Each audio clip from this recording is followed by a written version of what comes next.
दोस्तों नमस्कार, आपका मेरे YouTube चैनल फाइनल प्रेडिक्शन 007 में स्वागत है। दोस्तों हम आज बात करेंगे कि ड्रीम 11 टीम में 11 प्लेयर का सिलेक्शन कैसे किया जाता है। ठीक है, ड्रीम 11 टीम में जो हम टीम बनाते हैं उसको बनाने के कुछ टिप्स होते हैं, जिसमें सबसे पहला टिप्स होता है वेन्यू का। सबसे पहले आपको पता होना चाहिए कि यह मैच किस वेन्यू पर खेला जा रहा है, यानी कि आपको पता होना चाहिए यह मैच किस ग्राउंड या स्टेडियम पर खेला जा रहा है। उसके बाद जो महत्वपूर्ण बात आती है वेन्यू के अंतर्गत, आपको किन बातों पर ध्यान देना होता है कि वेन्यू रिकॉर्ड क्या है।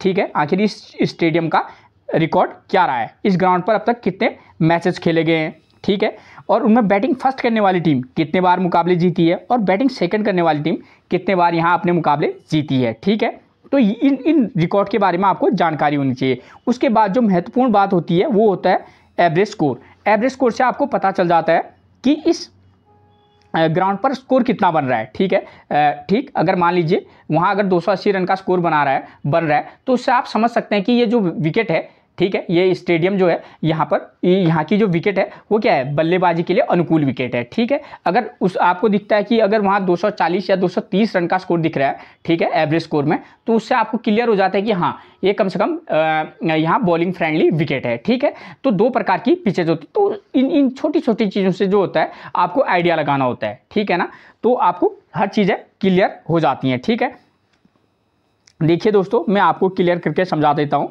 देखिए, मान लीजिए ये उदाहरण के लिए कोई स्टेडियम है, अगर उसमें 10 मैच खेले गए हैं, ठीक है, उसका रिकॉर्ड लेकर मैं समझा रहा हूँ, तो वहाँ आपको देखना होगा कि बैटिंग फर्स्ट करने वाली टीम कितनी बार मुकाबले जीती है, 6 बार, और बैटिंग सेकंड करने वाली टीम 4 बार। तो आपको क्लियर हो जाता है, इसी से क्लियर हो जाएगा कि जो टीम यहाँ बैटिंग फर्स्ट कर रही है वो मैक्सिमम टाइम अपना मैच जीत रही है, यानी कि 10 में से 6 मैच वो जीती है। तो कहीं ना कहीं जो टीम बल्लेबाजी फर्स्ट कर रही है उसके मैच जीतने के चांसेस थोड़ा सा हाई है। लेकिन आपको इस बात पर भी ध्यान देना होगा कि जो टीम यहाँ बैटिंग सेकंड कर रही है वो भी यहाँ 4 मुकाबले जीती है। ठीक, अक्सर हम जब रिकॉर्ड देखते हैं तो हम इसी रिकॉर्ड को देखकर जो है हम अपना मन बना लेते हैं कि हाँ भाई हमको जो टीम बनानी है वो बैटिंग फर्स्ट के फेवर में बनानी है। लेकिन आप ये भूल जाते हैं कि जो बैटिंग सेकंड करने वाली टीम है वो 4 बार मुकाबले जीती है। तो हमको इस तरीके से टीम बनानी होगी। मान लीजिए आप ग्रैंड लीग टीम बना रहे हैं दोस्तों, तो एक टीम बनाकर हम ग्रैंड लीग विन नहीं कर सकते हैं। एक बात मुझे ऐसा लगता है दोस्तों पर्सनली, ठीक है ना, मैं गलत या सही हो सकता हूं। ठीक,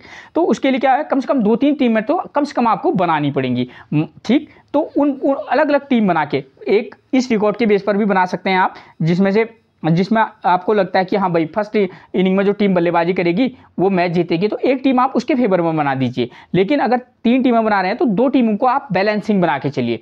एक टीम में आप 6 और 5 का कॉम्बिनेशन, यानी कि जो टीम फर्स्ट इनिंग में बल्लेबाजी करे उसके 6 प्लेयर ले लीजिए, और जो सेकंड इनिंग में बल्लेबाजी करे उसके 5 प्लेयर। और एक टीम बना सकते हैं आप कैसी, जो टीम फर्स्ट इनिंग में बल्लेबाजी करेगी उसके 5 और जो टीम सेकंड इनिंग में बल्लेबाजी करेगी उसके 6। तो इस तरीके का आप कॉम्बिनेशन बनाकर भी चल सकते हैं। ठीक है ना, तो अलग अलग सिचुएशन में, क्योंकि आपको ध्यान एक एक पॉइंट पर देना होता है दोस्तों। ठीक है, उसके बाद आपके लिए दूसरा जो पॉइंट, जो महत्वपूर्ण जो बिंदु होता है वो होता है जिस ग्राउंड में मैच हो रहा है उसके लास्ट के जो 5 मैचों में का रिकॉर्ड क्या है, उसका रिकॉर्ड आपके पास होना चाहिए। ठीक है ना, कि इस ग्राउंड पर जो लास्ट के 5 मैच खेले गए हैं उससे आपको क्लियर हो जाएगा कि किस प्रकार के यहाँ मैच हुए हैं। ठीक है, कि उनका रिकॉर्ड क्या रहा है। ठीक है, आपको पता चल रहा है, मान लीजिए लास्ट के 5 मैचों से 5 मैच हुए हैं, उनमें से अगर 3 बार बैटिंग फर्स्ट करने वाली टीम जीती है तो आप क्या कर सकते हैं कि जो टीम बैटिंग फर्स्ट करेगी उसके फेवर में आप टीम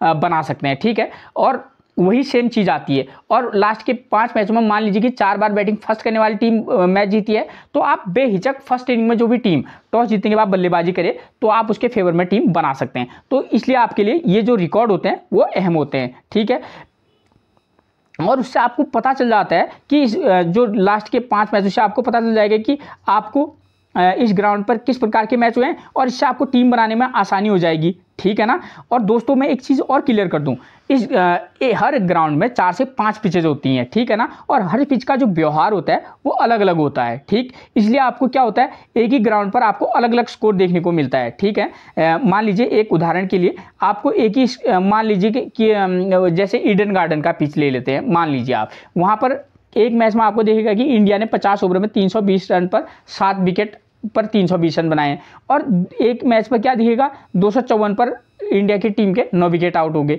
तो दोस्तों उसमें यही होता है कि हर पिच का बिहेवियर जो होता है वो अलग अलग होता है। ठीक। तो इस कारण से आपको ये चीज़ें दिखती हैं, ठीक है ना। और उसके बाद जो हमारे लिए जो महत्वपूर्ण रहता है वो रहता है पिच रिपोर्ट, ठीक।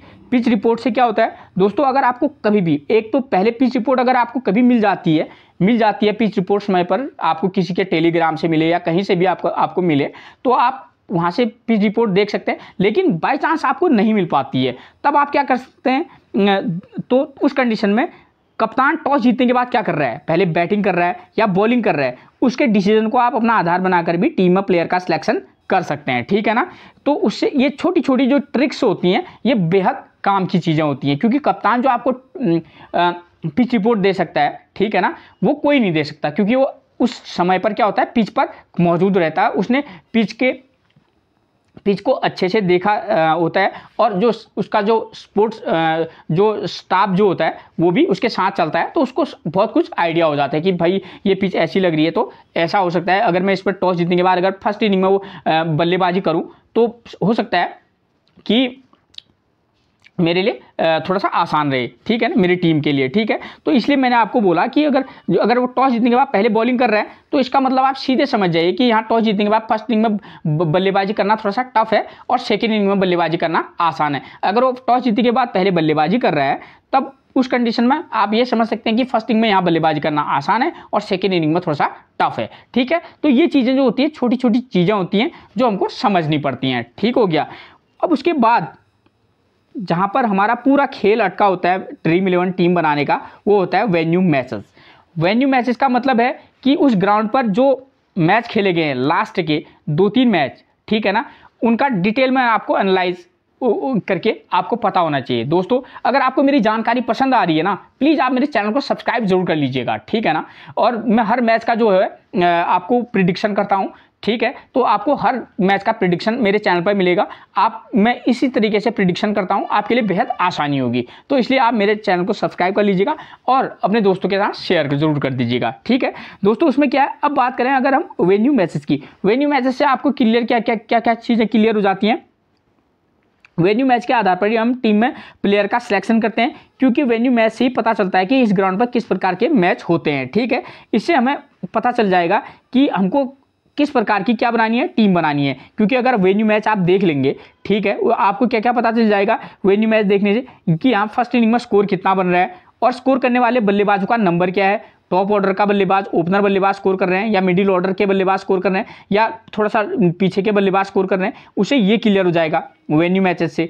और आपको ये पता चल जाएगा यहाँ फर्स्ट इनिंग में विकेट कितने गिर रहे हैं, ठीक है, अगर गिर रहे हैं तो कितने गिर रहे हैं और कौन ले रहे हैं, स्पिनर ले रहे हैं या पेसर ले रहे हैं। सेम यही चीज़ क्या हो जाएगी आपको सेकेंड इनिंग में का भी स्कोर पता चल जाएगा। अगर वेन्यू मैच आप 2-3 वेन्यू मैच देख लेंगे तो, ठीक है, आपको ये पता चल जाएगा कि बेस्ट स्कोर करने वाले बल्लेबाज कौन है, ठीक है, टॉप ऑर्डर का है, मिडिल ऑर्डर का है या लोअर डाउन का बल्लेबाज स्कोर कर रहा है, और सेकेंड इनिंग में बॉलर कितने विकेट ले रहे हैं, ठीक है, स्पिनर कितने विकेट ले रहे हैं, ठीक है, पेसर कितने विकेट। तो ये चीज़ें आपको क्लियर हो जाती हैं। इसलिए वेन्यू मैच के आधार पर ही लगभग मेरा अपना मानना है लगभग 60% to 70% टीम जो होती है वो वेन्यू मैच के आधार पर ही बनती है, ठीक है।